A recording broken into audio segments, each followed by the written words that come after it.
Hi, welcome back. In this video, we're going to talk about similar triangles. We will be needing to be able to solve a proportion. So if you have not watched or understand how to do a proportion, go ahead and go watch that 7.1 video, Ratios and Proportions. It would also be beneficial if you watch 7.2, Similar Polygons, because this is going to be a very similar topic. All right, so we're going to be focusing on today on triangles and what makes them similar. Okay, we've spoken about what makes triangles congruent in the past, and the way we did it is we had two different triangles and we used different properties like side theorem, side, angle side, hypotenuse leg. There was a lot of different theorems that we used to prove that two triangles were the same, or in other words, congruent. Now we're going to use three different properties to show that the triangles are similar, which makes them proportional. So we're not looking for identical, we're looking for similarity. And this is the symbol that we're using for similarity. You basically remove the equal symbol, and that means that we're dealing with similar triangles. Let's get right to it.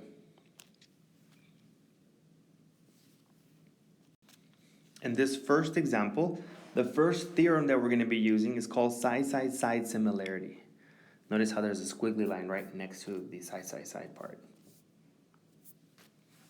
What this theorem says is if all three sides of the triangles, the corresponding sides, are proportional, have the same ratio, the same scale factor, however you want to look at it, they are going to be similar.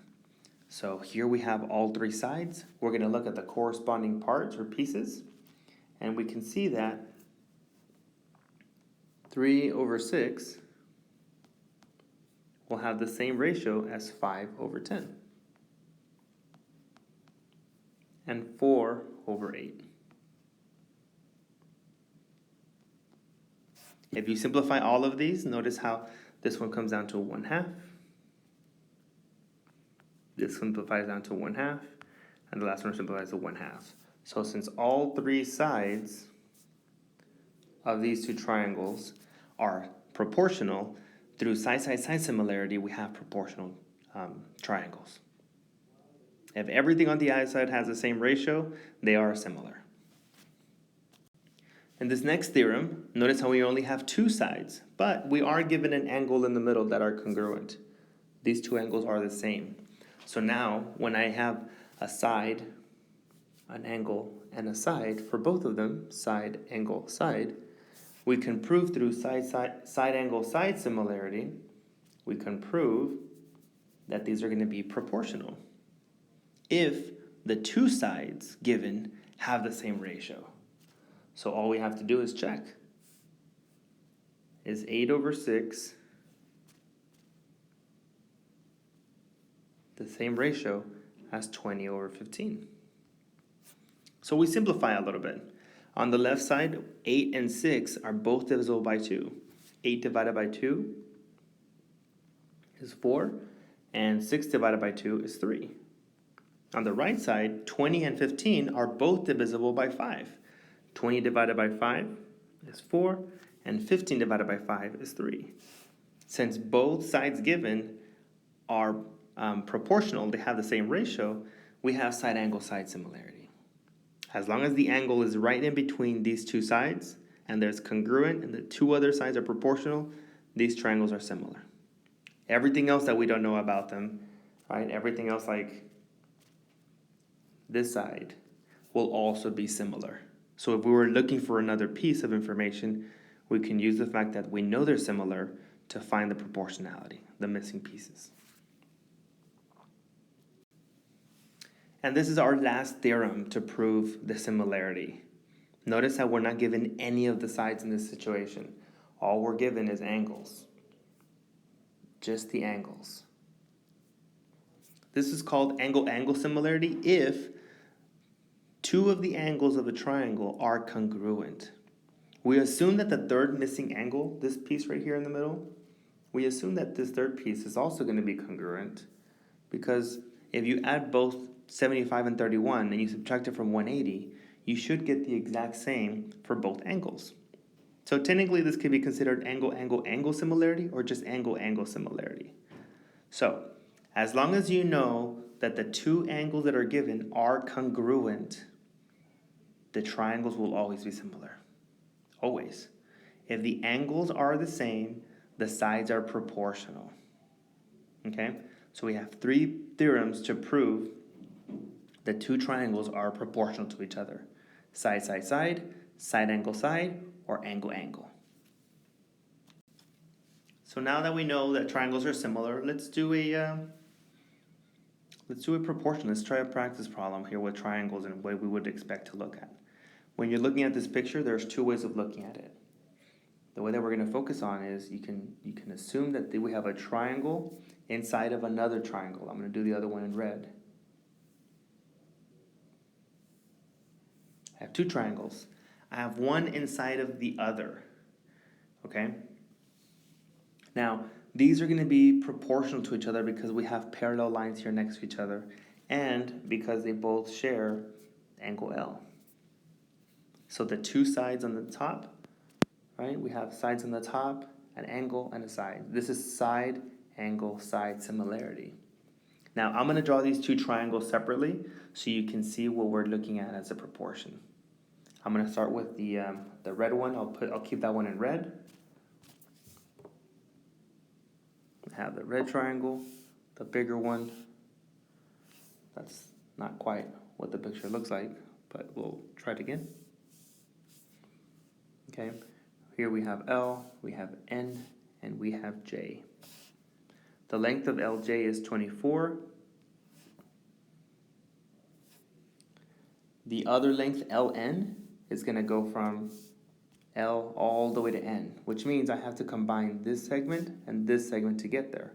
So 6x plus x becomes 7x. And then 2 plus 5 gives you 7. The length of LN is a combination of the small triangle plus this back piece. You add them together to get that length. Now let's look at the small triangle, the one in blue. I'm going to draw this one over here. This one also has L, this one has K, and it has M. The lengths here are going to be 6x plus 2 for the blue one. And in the bottom, KL is going to be a result of taking the 24 and subtracting the 8. 24 minus 8 is 16. That's how we get this missing piece.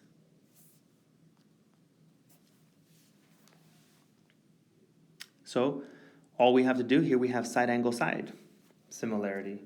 We have side, we have an angle that they both share in common. They have an L in common.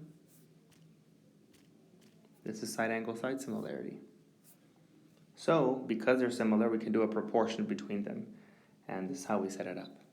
We can say 7x plus 7 over the corresponding side on the small triangle, 6x plus 2. Should equal 24 for the big triangle over 16 for the small triangle. And then at this point, we just cross multiply and solve. We cross multiply like we have in the previous problems. If you are struggling with this piece, you can go watch my my first or second videos to show you how to solve proportions. The first video, 7.1, explains how to solve a proportion. And you can look at the last 3 examples on how to do this. So you cross multiply, you have 16 times 7x plus 7 equal the other side. I'll put this in red, maybe it's easier to look at. 6x plus 2 times 24.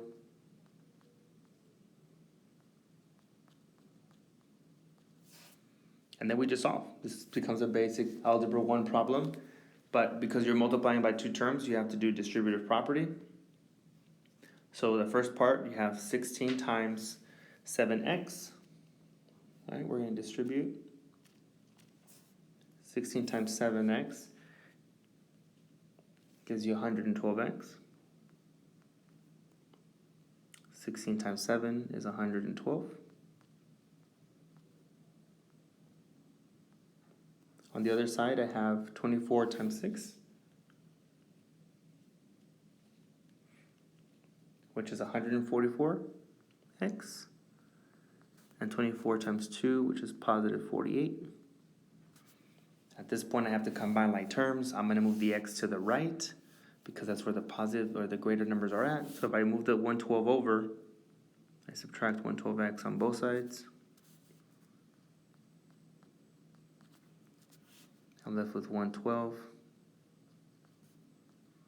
equals 144 minus 112, which is 32, plus 48. I need to move the 48 now to the other side, so I subtract 48 on both sides.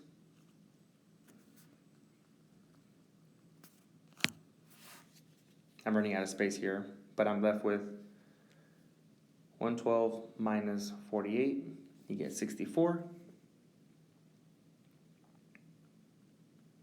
equals 32x.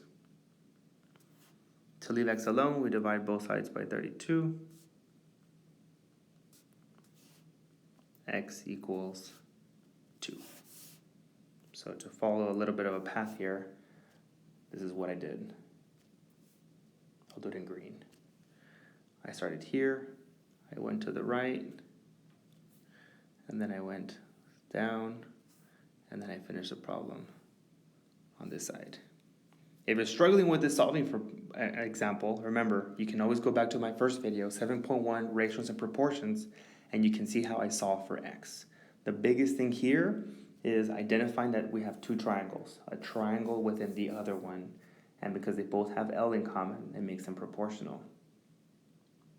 Also, because the lines are parallel, we have corresponding angles, so we think we have congruent angles here. This piece is corresponding to this piece, so we divide it. This piece corresponds with this piece, so we do your fractions, cross multiply, solve.